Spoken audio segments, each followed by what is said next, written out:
In this video, we're going to learn how to find inverse matrix using elementary row operations, ERO. Let us consider a matrix A. If let's say we want to find its inverse by using ERO, what we need to do and what is actually going on here. So first of all, we need to write this matrix here, matrix A here, in the augmented form. This is the augmented form where I have matrix A and also the identity entry.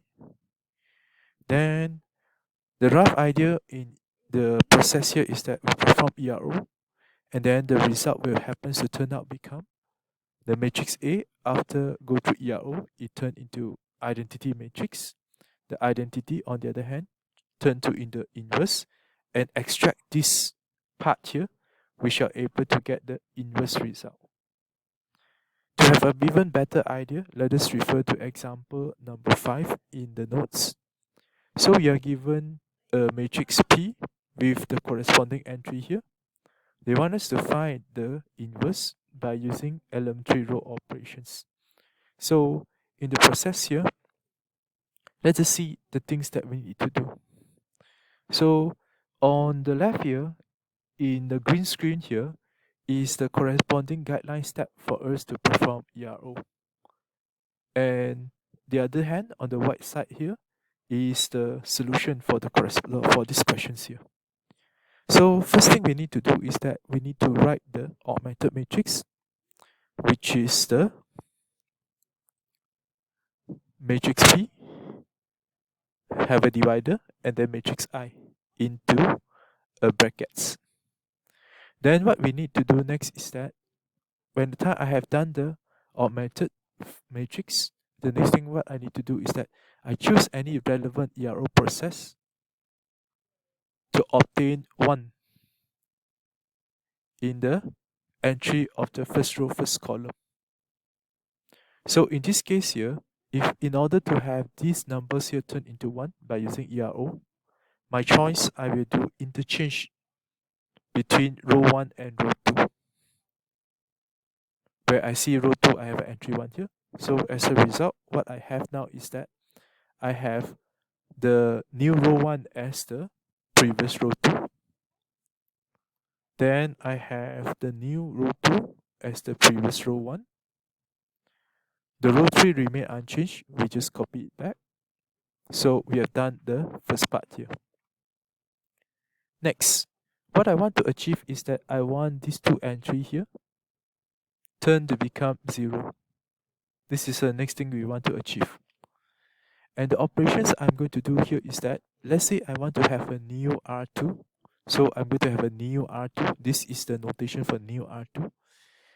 It will equals to some changes happens on the previous R2.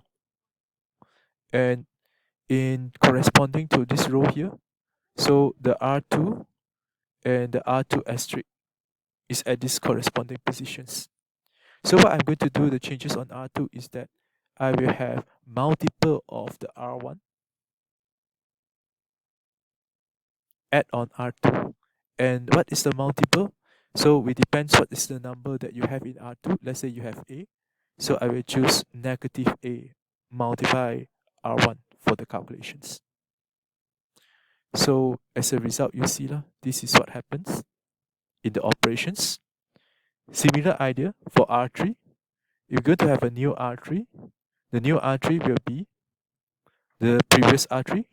This line here, the previous R3. Have some changes on it, which is multiple of R1, and the multiple is negative of B.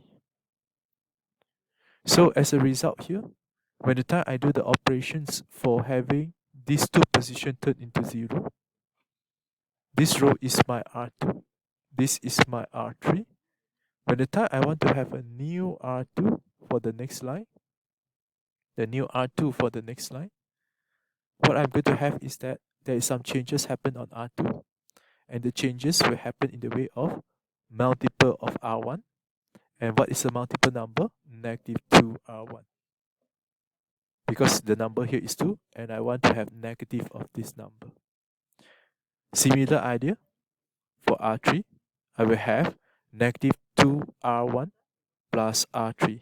And as a result, the operations that I need to have is these two for R2, for R3, where once again you observe these are the corresponding value where we want to have negative of these two value. Then with these operations done, you will have the new R2, new R3, and therefore now let's see by calculations, this is my new R2, then I have my new R3, the R1 remain the same. And in order for you to have a better idea how is the operations going on, maybe I do a manual calculations here for you to see. So I have negative 2 times of R1.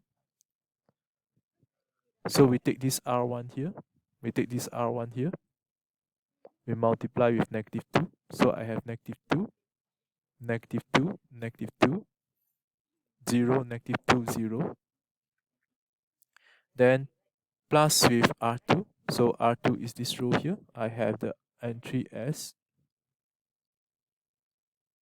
211101. So by the time I sum it up, I have 0, minus 1, minus 1, 1, negative 2, 1. And this is how we have the entry. Sorry, it's supposed to be 0 here. This is how I have my entry. Okay, continue. Now the third line, what I'm going to do now is that I would like to have these positions here, the second row, second column, turn to become 1. And the operations that I can apply here is that it depends suitability.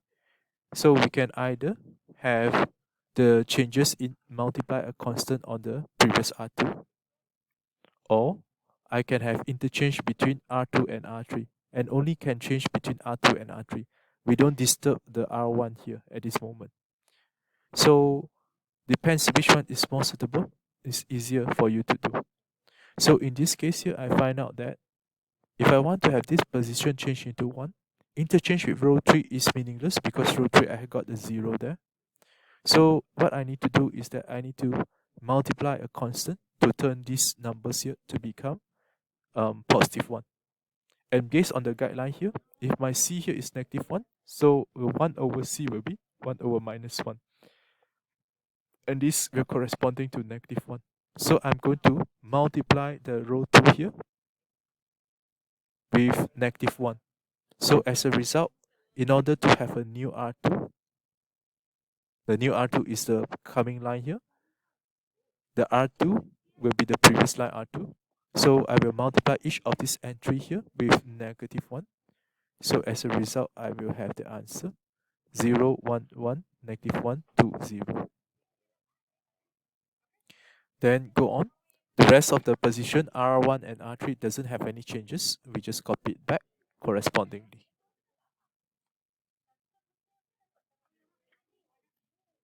Then the next thing what I want to achieve now is that I would like to have these two positions here, the H and K positions, turn to become 0. And the operations we're going to do is similar like just now this step here. It's just that the changes of the new R1 and new R3 is corresponding to the multiple of R2, which is the leading diagonal in this column here. So as a result, we find out that R3, I already have achieved 0, so I don't have to do any operations on R3.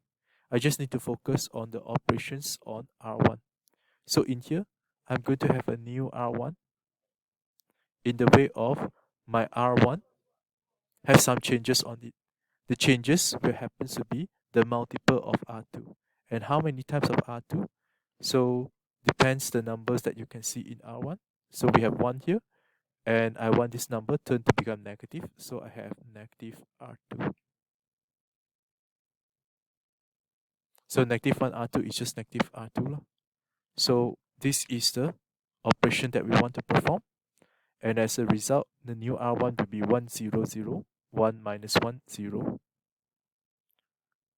Row 2 and row 3 doesn't have any changes. We just follow through. We just copy it back.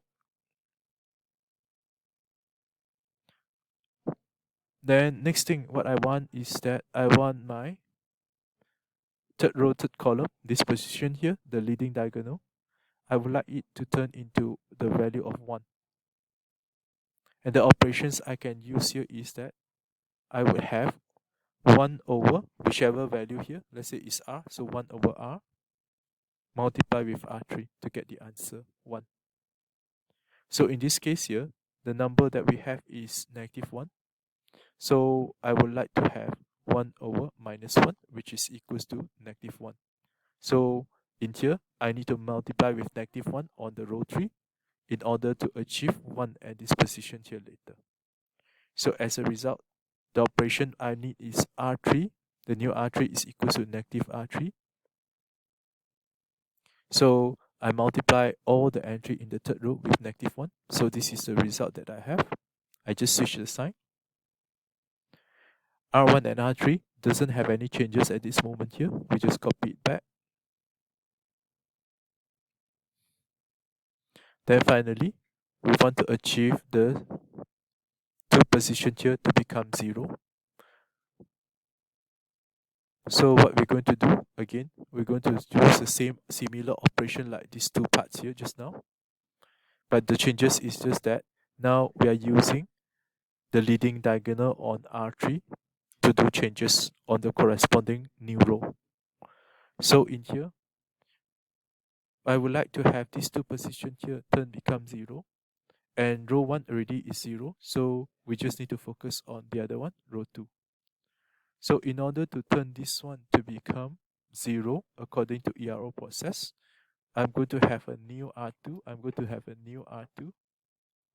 And this new R2 will equals to some changes happen on R2. And the changes will be the multiple of row 3. And what is the multiple number on the row 3 here? Refer to your row 2. You have 1, right? So we want to have -1. So multiply -1 R3, I will have the result equals to the new R2 equals to -R3 plus R2. And therefore now I have the new R2 as follow. R1 and also R3 doesn't have any changes. So we just copy back from the previous line. And therefore now you shall able to see that the result I obtained here is identity and P inverse. Now extract this result here out. That's the answer for our P inverse. And there goes the solutions on how to apply ERO to find inverse.